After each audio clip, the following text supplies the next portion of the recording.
आज हम माता शैलपुत्री व्रत कथा सुनेंगे एवं पूजा विधि की जानकारी लेंगे।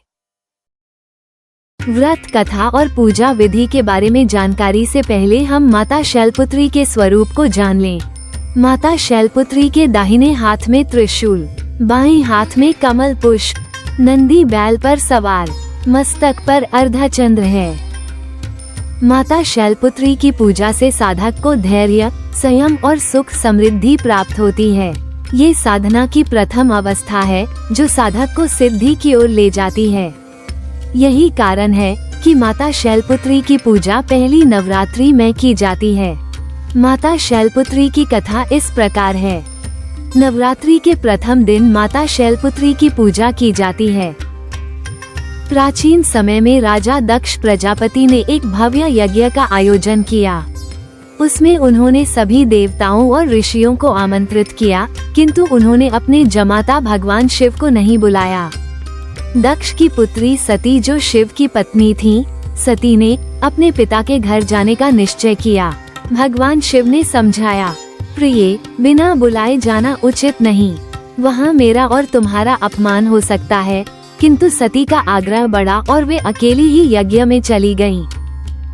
जब सती वहां पहुंची तो उन्होंने अपने पिता राजा दक्ष से सवाल किया, पिताजी, हर बार आप मेरे बिना यज्ञ नहीं करते थे, इस बार आप मेरे बिना कैसे यज्ञ कर रहे हैं? राजा दक्ष कुछ न बोले और यज्ञ शुरू करने का आदेश दिया।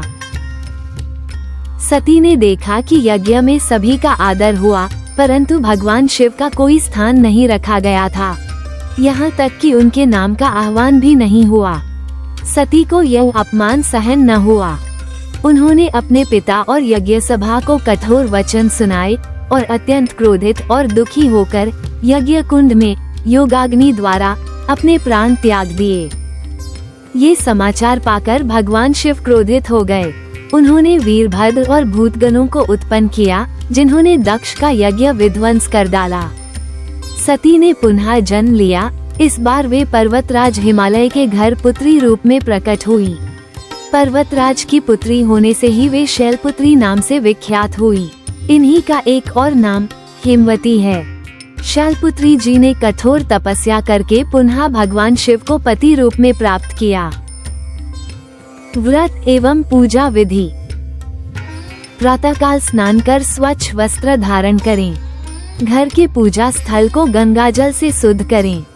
कलश स्थापना करें। कलश में गंगाजल भरकर नारियल व आम्रपल्लव रखें। माता शैलपुत्री का ध्यान कर पुष्प, अक्षत, रोली, चंदन, धूप, दीप अर्पित करें। माता को दूध से बनी वस्तुएं, खीर, पायसम, मिश्री का भोग लगाएं। संध्या समय पुनः दीपक जलाकर आरती करें। मार्कंडेय पुराण के अनुसार माता शैलपुत्री नवदुर्गाओं में प्रथम दुर्गा है। नवरात्रि के प्रथम दिन माता शैलपुत्री को श्वेत वस्त्र व श्वेत पुष्प अर्पित करना चाहिए और कंदमूल व ऋतु फल का भोग भी लगाना चाहिए। माता शैलपुत्री के चरणों में गाय का घी अर्पित करने से भक्तों को आरोग्य का आशीर्वाद प्राप्त होता है। इस दिन माता के एकाक्षरी बीज मंत्र का 108 बार जाप करना चाहिए। ओम शैलपुत्रे नमः।